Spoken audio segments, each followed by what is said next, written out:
Halo teman-teman, jadi aku barusan membaca buku Terelie yang berjudul Berjuta Rasanya.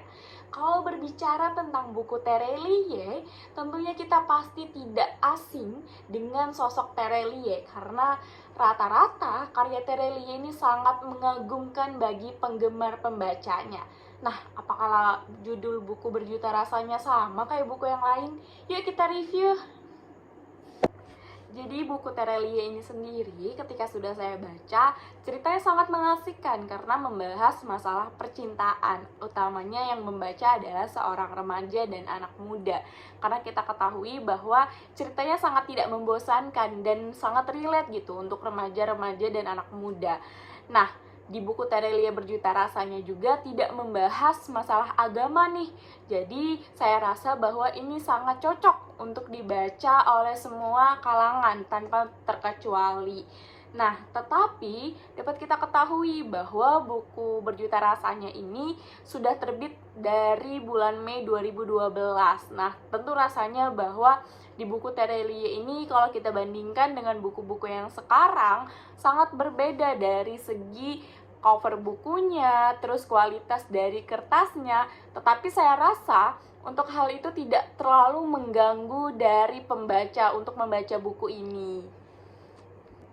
Setelah saya baca mengenai Berjuta Rasanya dari Terelie ini juga, saya merasa bahwa saya memiliki banyak dampak hikmah.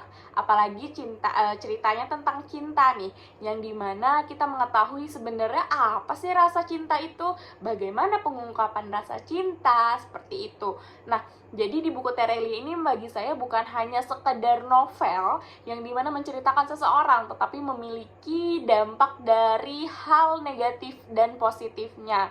Nah, tak kalah dari itu, bahwa buku Terelie Berjuta Rasanya juga penulisannya sangat baik gitu loh. Nah, jadi pada buku ini juga, walaupun buku lama, tetapi menggunakan kosakata-kosakata yang sangat mudah untuk dipahami. Walau terkadang memang ada beberapa hal yang masih typo atau salah pengetikan, seperti itu. Nah, kalau dari tadi kita udah berbicara dampak positif dari buku Terelie, emang gimana sih dampak negatifnya?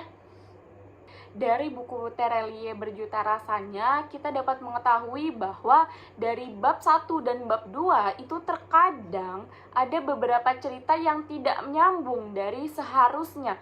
Jadi perlu kita ketahui bahwa terkadang beberapa bab itu hanya membahas pada bab tertentu itu saja. Jadi terkadang di beberapa bab itu tidak berlanjutan seperti itu. Nah, yang terakhir yang membuat saya merasa bahwa buku ini juga harus ada part 2-nya dikarenakan ada beberapa part itu yang menggantung alurnya di bagaimana yang tidak ada penjelasan lebih di bab selanjutnya. Nah, menurut saya inilah yang membuat para pembaca merasa kebingungan terkait dengan bab-bab atau cerita yang ada di dalam buku Berjuta Rasanya. Itu tadi menurut saya dari kelebihan dan kekurangan buku Terelie Berjuta Rasanya.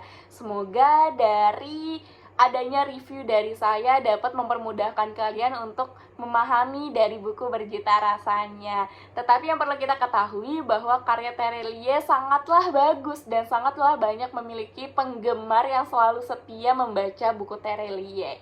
Kita tunggu ya buku Terelie selanjutnya. Dadah!